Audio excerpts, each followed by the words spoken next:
The crisscross is the last of the abdominal series, and boy, it's the toughest.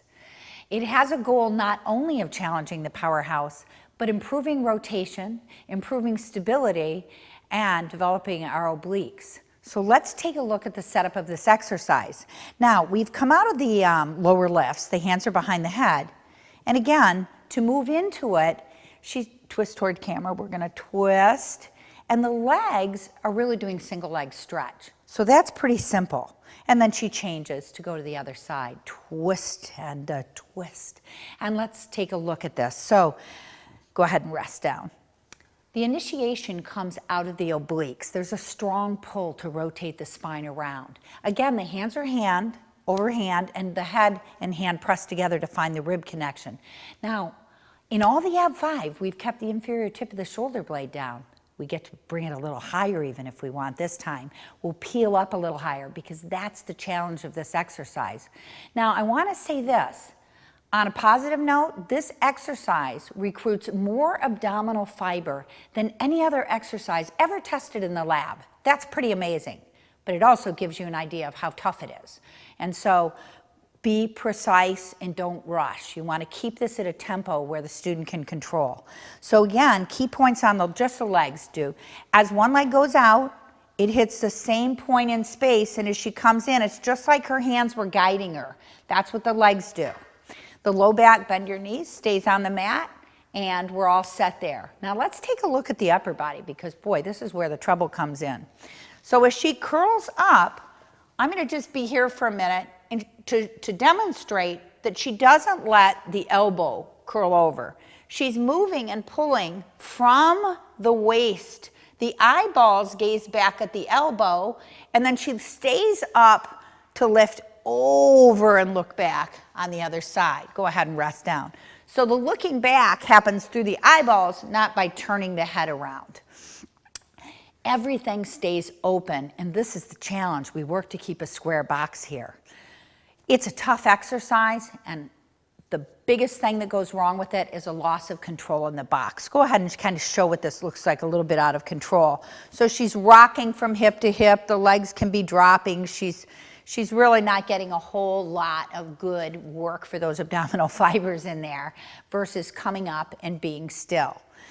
The rhythm and the dynamic is like an up and twist and an up and twist and an up and twist. And we want to keep it moving, but we don't want to rush it. Now let's take a look at it in real life teaching. So starting with the lower lifts. And criss, and cross, and twist, lift higher. Stay open, ring around. Nose in line with the navel. One more, and pause and come in. So that's tough, and that's tough even for Emily and for a lot of teachers. You can see her wanting to turn her head to bring it around. So let's look at that upper body pattern one more time. So as she comes up, rather than turning her head, she's going to twist at the waist, and this inferior shoulder blade is going to come and pull into the spine. This one stays back, and she lifts up rather than kind of pulling over there, which is the common error. She tries to stay up and twist through the center axis. Wow, is that hard, right? That's a little different. So make sure as students do this that they work to stay in that center line, to stay square, to stay open, and then to work in a range of motion that allows them to achieve that. Often students, they think they're being pretty slick. They leave that elbow down, and they even wrap this elbow in, and that's what it looks like. It just looks like flop and go from side to side. Let's take a look at this in real time. So, legs up to start, and criss, and cross. There it is, and criss. And that's better, and then coming in. So, spotting and touch. You saw me give a target out here, and that's going to help her into center line. You saw me get here and have her push into me, so she's doing a move into me touch. Go ahead and change. And that way, that's going to give her something to prevent the wrapping in.